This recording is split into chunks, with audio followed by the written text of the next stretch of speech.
In 1970, the brutal murders of Harvey and Jeanette Crewe shook a nation.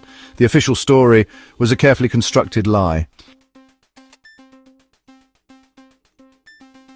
Now, decades later, a tangled web of envy, lies, corruption, and a shocking confession is finally exposed. The motive?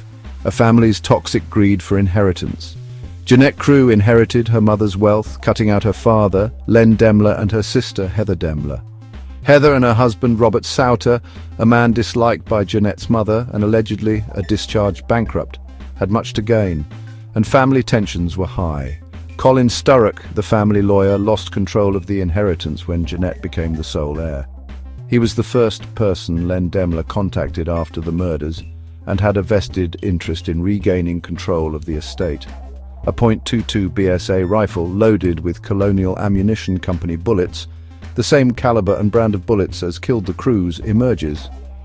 Peter McKen, a farm worker, admits he was asked by Jeff Chitty, his employer, to remove the rifle from the area after the murders. But the police covered it up, focusing on a patsy, Arthur Allen Thomas, planting false evidence and ignoring the truth.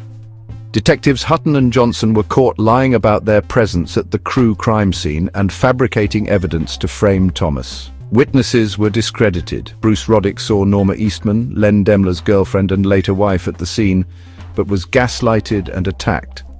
The NZ Herald, with links to those involved, spread disinformation. Detective Inspector Hutton, who had a financial motive in securing the wealth of Mary Plumley, may also have been involved in the cover-up.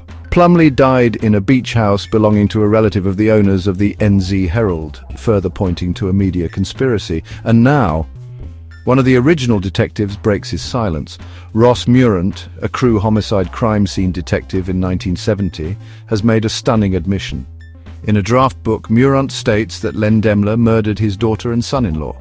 Meurant admitted to retired detective Priest that Meurant had drinks with Hutton after the murders at the DB Hotel in Mongere, where prime suspects Len Demler and Norma Eastman were also seen, and further reveals a deathbed confession by another detective stating Demler was the offender.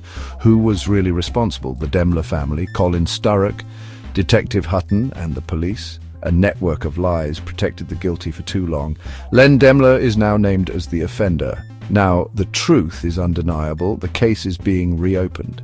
The question is, can justice finally be served?